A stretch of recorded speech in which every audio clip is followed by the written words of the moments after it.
अभी next question है आशा जी का। Life is full of challenge. क्या है?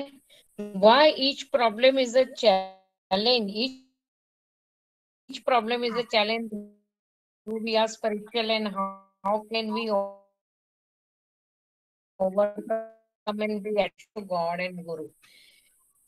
एक्चुअली हाँ गुरु माँ। प्रत्येक, यस, प्रत्येक जन्म का या मनुष्य जन्म जो मिलता है उसका लक्ष्य है सेल्फ रियलाइजेशन तक पहुंचना, अपनी भावनाओं से ऊपर उठना और फीलिंग्स को जीरो लेवल पे ले जाना ताकि कोई अतिरिक्त इच्छा बाकी न रहे। तो जब व्यक्ति आध्यात्मिक उन्नति के मार्ग में बढ़ता है तो नेचुरली बहुत सारे ऑब्स्टेकल तो आते हैं। ऑब्स्टेकल उसके पास्ट कर्म के रिजल्ट भी होते हैं। जैसे वो लोग अपेक्षा करते हैं कि गुरु के पास गए तो हमारा जीवन एकदम स्मूथ हो जाना चाहिए, किंतु गुरु के पास जाने के बाद कभी कभी जीवन ज्यादा टफ हो जाता है। जब गुरु डिसीजन लेता है कि ये जन्म इसका फाइनल करे या तो उसकी प्रकृति का सहज योग को स्पीड पकड़े। और हमेशा गुरु मिलने के बाद वो स्पीड बढ़ती है। जैसे कार को एक्सेलेटर लगता है ऐसे गुरु एक एक्सेलेटर का काम करता है। तो बहुत सारे हमारे पिछले जन्म के संचित कर्म गुरु इसी जन्म में या अपने प्रेजेंस में कटवाने की कोशिश करते हैं। तो लाइफ प्रॉब्लमेटिक तो आम इंसान के लिए होती है, पर गुरु ध्यान से वो प्रॉब्लम प्रॉब्लम नहीं रहता, हमारे लिए एक हेल्प हो जाती है। अभी मैं आज आपके प्रेजेंट सिचुएशन में, कोविड-19 की सिचुएशन में बेस्ट एग्जाम्पल हम लेवे तो मिस्टर कृष्णा इल्ला, जो भारत बायोटेक के फाउंडर हुए, उनका आप लाइफ स्टोरी पढ़ो तो बहुत ही एक ऑर्डिनरी फार्मर के घर में उनका जन्म हुआ साउथ में। और जब उन्होंने थोड़े बड़े हुए इच्छा प्रकट की कि मेरे को एग्रीकल्चर में एग्रीकल्चर साइंस पढ़ना है, तो पिता ने बोला कि खेती करने के लिए पढ़ने की क्या जरूरत है, वो तो वैसे भी हमारे पुरखों से हम करते आ रहे। फिर भी उनकी इच्छा थी तो उन्होंने बैंगलोर एग्रीकल्चर साइंस में डिग्री ली, गोल्ड मेडल मिला। और आम गोल्ड मेडलिस्ट की तरह वो सेटिस्फाई नहीं हुए कि मेरे को खाली जॉब पकड़ के मैं पैसा कमाऊं। तो उनके अंदर और भी सीखने की चाहत थी। तो थोड़े टाइम जॉब किया क्योंकि पैसे की जरूरत थी, फिर उनको रोटरी की स्कॉलरशिप मिली। अमेरिका गए, वहां मॉलिक्यूलर बायोलॉजी का बहुत डीप अभ्यास किया, पीएचडी लिया। वहां सेटल होने के बजाय इंडिया आए, हैदराबाद में बायोटेक की स्थापना की, भारत बायोटेक, बिकॉज वो निग्लेक्टेड डिसीजेस का वैक्सीन बनाना चाहते थे कि आज ह्यूमनिटी इतना सफर कर रही है कुछ डिसीजेस की वजह से जिसका सॉल्यूशन अभी तक नहीं मिल रहा है। तो उनके मन में चल रहा था कि मैंने जो नॉलेज लिया जीनोम सीक्वेंस का, क्यों ना मैं उसको ह्यूमनिटी की सेवा करूं। नॉलेज से भी तो सेवा होती है। तो उन्होंने पहला वैक्सीन बनाया हेपेटाइटिस बी का। फिर उन्होंने दूसरा वैक्सीन बनाया 16 साल की मेहनत के बाद रोटा वायरस का। तीसरा उन्होंने टाइफॉइड का बनाया। और last year he tried with killed virus all technology and invented Covaxin. तो क्या हुआ कि प्रॉब्लम तो आए, ये disease is a problem for the humanity, उस उनके ही कर्म का फल है। पर उस प्रॉब्लम को ऑब्स्टेकल ना देखते हुए ये इसलिए गुरुजी हमेशा ये साइंटिस्ट को ऋषि बोलते थे कि ऋषि हमेशा समस्या में नहीं लगते, वो समस्या का समाधान ढूंढते हैं। तो सही आध्यात्मिक व्यक्ति के लिए चैलेंज कोई चैलेंज नहीं है, वो उसके लिए आगे बढ़ने का इंटरनल फोर्स बन जाता है। और प्रकृति, हम प्रकृति की संतान है, प्रकृति ने सहज योग ऐसा ही बनाया है कि लाइफ, किसी की लाइफ भी एकदम स्मूथ नहीं चलती, वो अप एंड डाउन ही रहेगी। और वो अप एंड डाउन में उसको सीखना है। हर डाउन उसको सिखाता है कि अप में बैलेंस कैसे रहना। उसकी लाइफ में डिफरेंट पात्र आते हैं, बॉस के रूप में, फैमिली मेंबर्स के रूप में, फ्रेंड्स के रूप में, ताकि वो डिफरेंट पर्सनालिटी को समझ सके, उसमें उसको टैकल करने की क्षमता आ जाए। उसके अंदर डिफरेंट इच्छाएं जागृत रहती है। Necessity is mother of invention. तो वो कुछ ना कुछ कार्य में लगा रहता है। इसीलिए श्री अरबिंदो ने कहा है, indeed adversity and suffering is not a punishment for the sin, but it is reward for the virtues, because it helps to advance in spiritual sadhana. तो हमारा नजरिया बदलने की जरूरत है। लोग बोलते हैं, अरे मैं आध्यात्मिक मार्ग में चल रहा हूँ, मेरा इतना अच्छा एटीट्यूड है, मैं इतना अच्छा इंसान हूँ, फिर भी इतनी प्रॉब्लम क्यों आती है? क्योंकि कुदरत चाहती है तुम और अच्छा बनो। तुम्हारे अंदर जो भी डिफेक्ट्स है उसको निकालो, अपने कार्मिक पे डेब्ट को रीपे करते करते तुम और आगे बढ़ो, कि तुम्हारी लाइफ दूसरों के लिए एक एग्जाम्पल बने। साउथ में एक छोटा सा राज्य था, और वो राजा बड़ा पीसफुली अपना राज्य चला रहा था। एक बार बाजू के राजा ने बड़ा सैन्य के साथ उस पे हमला किया। सेनापति राजा को सूचना मिली, सेनापति सूचना देने आया, पर सेनापति इतना डर गया था वो ऑपोजिट राज्य की सेना की संख्या देखकर, तो उसने हाथ जोड़ दिए, बोले हमारा सैन्य बहुत छोटा है, हम उनका सामना नहीं कर सकते। राजा हैरान कि सेनापति हाथ जोड़ रहा है तो फिर सैन्य कैसे लड़ेगा। तो वो अपने राजगुरु के पास गया। राजगुरु बोला, ऐसे सेनापति क्या काम का जो सैन्य बल देख के ही हार जाए? बोले वो सेनापति बनने लायक ही नहीं है। तो राजा कंफ्यूज हो गया, बोले अभी सेना का नेतृत्व कौन करेगा? तो राजगुरु बोलते मैं करूंगा। अभी राजा हैरान, बोले ये तो आध्यात्मिक गाइडेंस देते, वो कैसे सेना का नेतृत्व करेंगे? फिर भी अभी कोई चारा नहीं था, उन्होंने बोला ठीक है।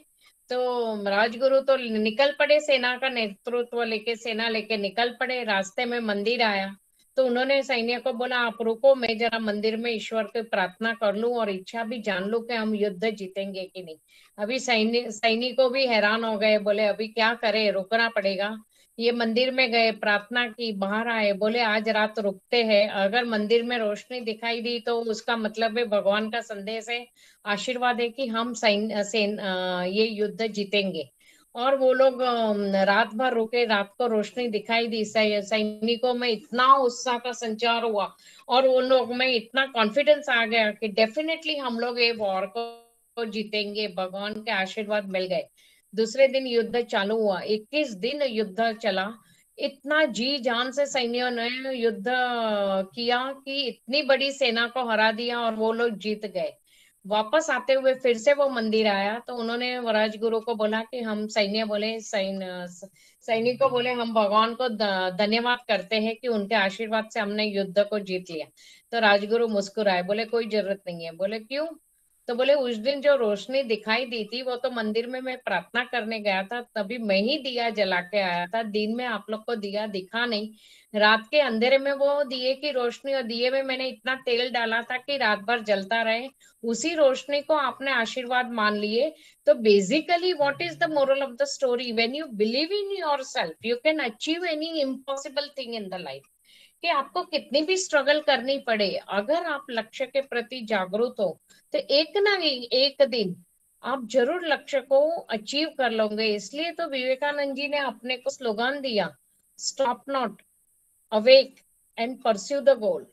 कि जब तक लक्ष्य की प्राप्ति नहीं होती, कितने भी प्रॉब्लम्स आए, आप उस प्रॉब्लम को पॉजिटिवली इवेल्युएट करके, फेस करके, कि डिवाइन इज विद इन मी, वो पावर मेरे अंदर है, मेरे अंदर सारी क्षमता है कि मैं उसको क्रॉस कर जाऊं।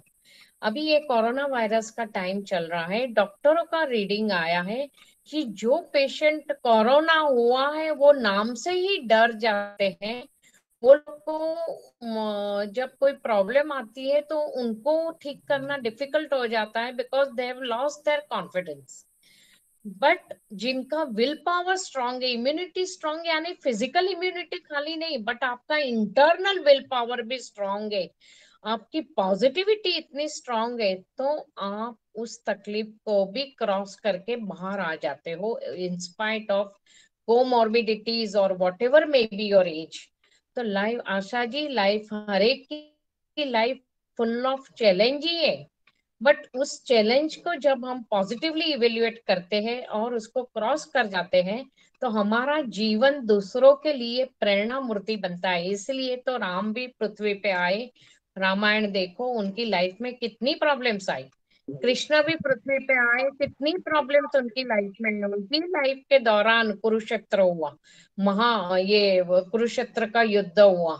जितने भी महापुरुष और संत महात्मा पृथ्वी पे आए, किसी की लाइफ स्मूथ नहीं रही। इतने ऑब्स्टेकल उनकी लाइफ में आए कि वो लोग उसको क्रॉस कर करके ग्रेटनेस तक पहुंचे। तो हमारा जीवन भी ऐसा ही है, प्रकृति का सहज योग हमें ये हर्डल से निकलने का मार्ग देता है और ये बताता है, जैसे कॉलेज में पढ़ते हो, अगर फेल हो गए तो फिर से उस एग्जाम को क्रॉस नहीं करते, पास नहीं कर देते, डिग्री नहीं मिलती।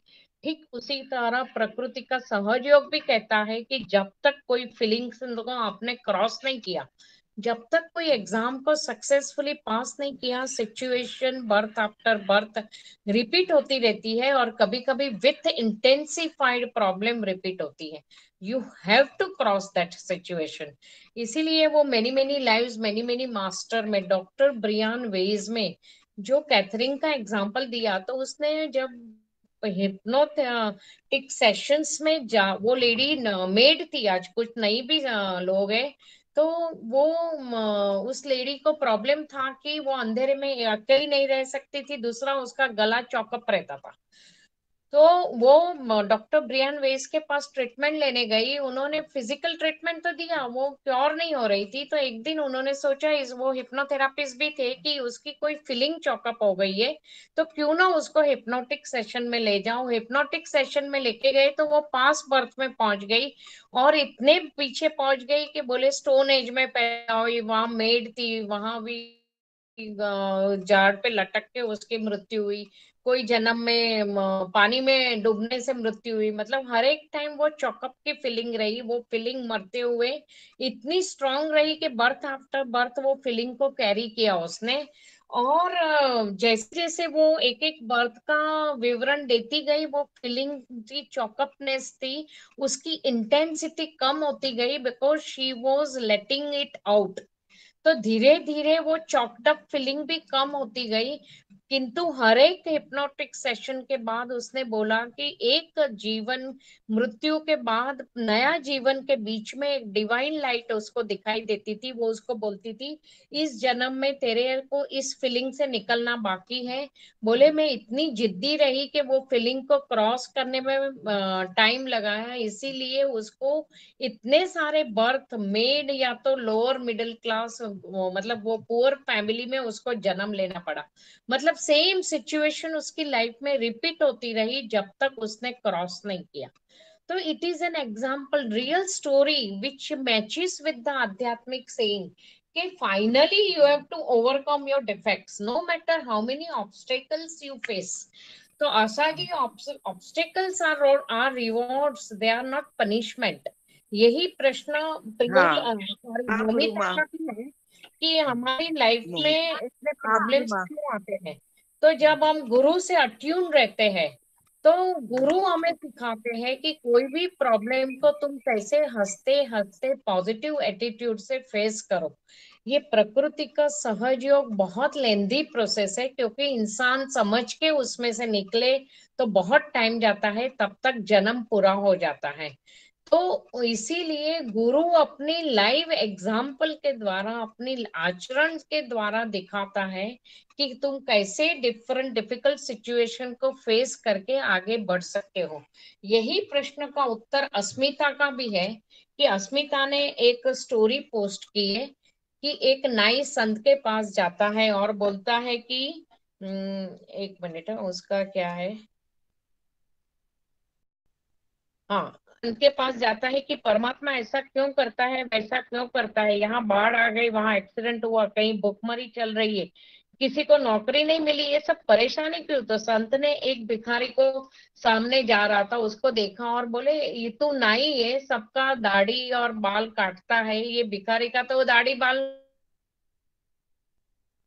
इतना बड़ा हुआ है, क्यों नहीं कुछ करता। तो नाई बोला, वो मेरे पास आएगा तो मैं काटूंगा ना, वो मेरे पास आया ही नहीं है।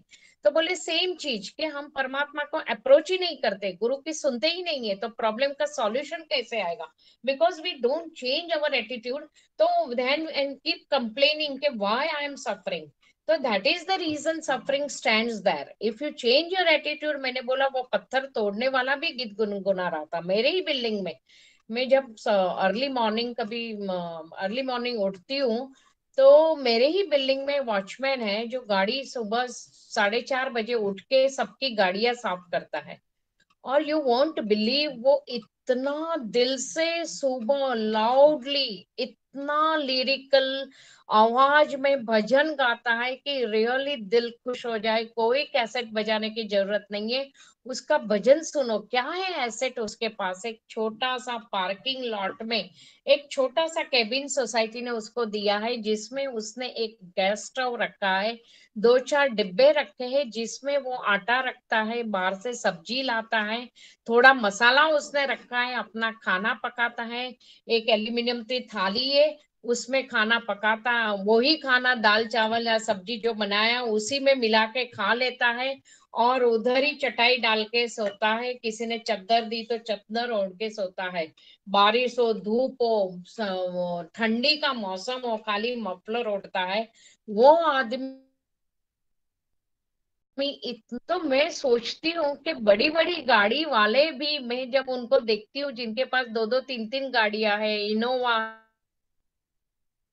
है, बड़ी 30-40 की कार है, पर वो जो सामने मिलते हैं तो उनकी आंखों में उदासी छलकती है, चेहरे पे उदासी है। तो मैं सोचती हूँ कि ये गाड़ी का मालिक इतना उदास है, गाड़ी साफ करने वाला वॉचमैन इतना खुश रहता है। बोलो, अंदर की खुशी को एसेट के साथ क्या रिलेशन है? ये मेरी सोसाइटी का प्रैक्टिकल एग्जाम्पल मैं आपको बता रही हूँ। नाउ यू टेल मी के where is the definition of obstacle in this case? कुछ नहीं है उसके पास, फिर भी वो खुश है, और फ्लैट में रहने वाला बोलो इतना दुखी है। तो क्या बोले, this is the basically attitude game. तो अस्मिता का प्रश्न है कि वो भी वही प्रश्न पूछ रही है कि गुरु माँ, ऐसे बहुत लोग हैं जो ध्यान, पूजा, कीर्तन, भगवान को पूछते, पूजा कुछ भी नहीं करते, फिर भी वो लोग सुखी है। और why doesn't bad deeds and that birth only? अभी क्या है अस्मिता, कर्मिक चेन क्या है कि तुम सुबह से उठकर रात को सोते हो तब तक तुम्हारे माइंड में जितना संकल्प भी होता है उससे कर्म बनते हैं। इसीलिए कर्म के प्रकार है मानसिक, वाचिक, कायिक कर्म। अभी इतने सारे संकल्प होते हैं, इतने सारे कर्म बनते हैं, तो तुम्हारे संचित कर्म इतने जमा हो जाते हैं कि शरीर जर्जरित हो जाता है, जन्म पूरा हो जाता है, कर्मिक बैलेंस पूरी नहीं होती, इसीलिए जन्मों जन्म की साइकिल चलती है। इसीलिए बोलते हैं ध्यान गुरु में लगाओ, गुरु के मंत्र जाप करो। सुबह उठते ही तुम धूप जला के गुरु में ध्यान करते हो, ओमकार से तुम्हारी शुरुआत होती है। तो ध्यान गुरु में रहने से संकल्प बनने की प्रक्रिया बंद हो जाती है, या तो क्षीण हो जाती है या स्लो हो जाती है। तो गुरु तुम्हारे नए कर्मिक चेन को स्लो कर देता है, और पुराने संचित कर्म सेवा के द्वारा कटवाता है। तो अच्छा हो कि बुरा कर्म हो, बिना गुरु तो उस जन्म में सारा कुछ फुलफिल नहीं हो पाता, क्योंकि शरीर की लिमिट है, पर कर्मिक बैलेंस बाकी रहती है। इसीलिए किसी ने बहुत अच्छा कहा है कि इच्छाएं खत्म हो जाए, जीवन बाकी रहे तो मोक्ष है, अगर जीवन खत्म हो गया, इच्छा बाकी रही तो मृत्यु है। आई थिंक आशा जी और अस्मिता को ये प्रश्न का उत्तर काफी हद तक हाँ मिला गुरु होगा। माँ, अभी बहुत करके अच्छा देखते हैं। उत्तर दिया गुरु माँ, गुरु माँ, धन्यवाद। थैंक यू अभी गुरु माँ। आपके गुरु जी और आई एम एनलाइटन टू करेंगे। मच सेटिस्फाइड, बहुत अच्छा लगा मोमिता को और मेरे को, दोनों को। हाँ, अभी प्रियंका का भी लेंगे। नहीं होगी। अच्छा, अस्मिता है।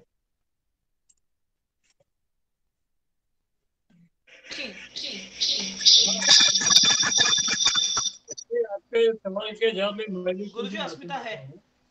हाँ जी, हाँ। तो जो आप कर्म के बारे में, अच्छे लोगों को क्यों, और जो बुरे लोग होते हैं वो, उनको तो सब सफलता और बहुत ही समृद्धि वगैरह सब मिलता है, ऐसा क्यों? तो ये कर्म का जो सिद्धांत है वो हमारे शरीर में कारण शरीर के रूप में रहता है। अब ये कारण शरीर में जन्मों जन्म के कारण होते हैं, विचारों के संकल्प होते हैं, हमारे एटीट्यूड, हमारे 3 प्रकार के जो कर्म होते हैं, कायिक, वाचिक और मानसिक। मतलब शरीर से जो कर्म करते हैं वो कायिक, वाचिक यानी जो वाणी से हमने किसी को दुख किया है, पीड़ा दी है, तकलीफें दी है, तो वो उस प्रकार के कर्म होते हैं। और मानसिक, तो मन से हमने लोगों के प्रति यदि ईर्ष्या रखी है, क्रोध किया है, या दुर्भावनाएं रखी है, द्वेष किया है, या नेगेटिविटी का मनन किया है, तो उसके भी कर्म हमारे शरीर पे भी आते हैं। तो वो सब संचित कर्म होते हैं हमारे कारण शरीर में। अब ये कारण शरीर दिखता तो है नहीं, तो कोई कैसे मानेगा?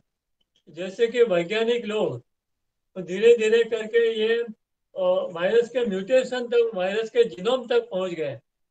तो फिर ऐसे ही वैज्ञानिक एटीट्यूड हमें रखना चाहिए। यदि किसी को भी जानना हो, चाहे वो आप हो चाहे वैज्ञानिक हो, उनको यदि ये कर्म की थ्योरी जानना है तो उनको भी योगी बनना पड़ेगा। हाँ, यदि आप योगी बनना चाहते हो तो गुरु की लेबोरेटरी में आ सकते हो। जो लोग गुरु की लेबोरेटरी में आ जाएंगे उनको निश्चित रूप में धीरे धीरे करके योगी बनने की संभावना बढ़ जाएगी। वो संभावना शब्द इसलिए आ रही है कि जैसे वैज्ञानिक जिंदगी भर लगा रहता है, तब जाके कभी कभार, वो भी कभी कभार, कोई नई शोध, नया आविष्कार कर सकता है। तो इसलिए वो आपकी मेहनत, आपका पुरुषार्थ, आपका एटीट्यूड, आपका अप्रोच, इन सब चीजों के ऊपर जाता है। तो आप जितना लगे रहोगे उतना आप जल्दी पाओगे। तो इस तरह से यदि आप सचमुच में गुरुकुल में रह के बहुत सेवा करोगे और मंत्र भी करोगे, तो हो सकता है आपको एक जन्म में भी कारण शरीर तक पहुंचने को मिल जाए। यदि एक बार आपका ध्यान लग गया तो आपको ध्यान में पिछले जन्म दिखेंगे और बहुत सारे जन्म दिखेंगे।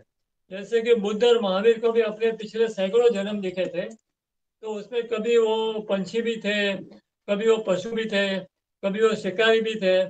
तो इस प्रकार से विभिन्न प्रकार के जन्म हम धारण करते हैं। तो उस दौरान हमसे जो कर्म होते हैं वो कर्म हमें भोगने पड़ते हैं। अभी जब प्रत्यक्ष कुछ उदाहरण बताऊं प्राचीन काल का भी, तो कि राजा जरासंध था कृष्ण भगवान के समय में। तो कृष्ण भगवान बड़े बड़े असुरों को मार सकते थे और उन्होंने मारा भी था, लेकिन जरासंध को नहीं मार सकते थे। अभी जरासंध ने 18 बार गोकुल के ऊपर आक्रमण किया, तो भी वो उन्होंने तो गोकुल छोड़ दिया और द्वारका बसानी पड़ी उनको। इतना दूर सौराष्ट्र में जाके द्वारका बसानी पड़ी उनको। क्यों? क्योंकि जरासंध के पुण्य का उदय काल चल रहा था। तो ये जब भगवान होने के बावजूद बावजूद कृष्ण ने ये कर्म के थियरी को माना, तो इसका मतलब यह हुआ कि ये चीज भी अपने जगह में अस्तित्व में है। तो जब तक जरासंध का काल नहीं आया तब तक कृष्ण भगवान उसको नहीं मार सके। और वो भी उन्होंने मरवाया तो किससे मरवाया? तो कि भीम से। तो कि भीम के साथ उसका कुछ लेन देन बाकी होगा, तो उसके द्वारा उसको मरवाया। तो इस तरह से जो कर्म होते हैं वो अदृश्य रूप में भले रहते हैं, लेकिन रहते हैं। जैसे कि आज की तारीख में बताऊं तो ये कंप्यूटर है। कंप्यूटर के डिस्क में कितनी छोटी सी वो डिस्क होती है। हाँ, और या उसकी चिप बोलो, तो चिप में कितनी करोड़ों करोड़ों अरबों मेमोरीज होती है ना। तो ये मेमोरीज दिखती है कि हमको, हम वो चिप को हाथ में लेकर देखेंगे तो कुछ समझ में नहीं आएगा। फिर भी उसके अंदर सॉफ्टवेयर होता है ना। तो ये हमारे कर्मों का सॉफ्टवेयर है, जो कि हमें हमारे शरीर के अंदर भी है और ब्रह्मांड में वो भी है और ऊपर भी है। तो यदि ये सॉफ्टवेयर को समझना है तो हमें सॉफ्टवेयर के एक्सपर्ट बनना पड़ेगा ना। हाँ, तो जैसे आजकल हम सॉफ्टवेयर के एक्सपर्ट बन रहे हैं, तो उस तरह से इसका भी आध्यात्मिक सॉफ्टवेयर का भी एक्सपर्ट बनना पड़ेगा ना। तो इसके लिए भी हमें तपस्या करनी पड़ेगी। तो इस तरह से यदि हम आगे बढ़ेंगे तो निश्चित रूप में इसका भी जवाब हमें मिलेगा।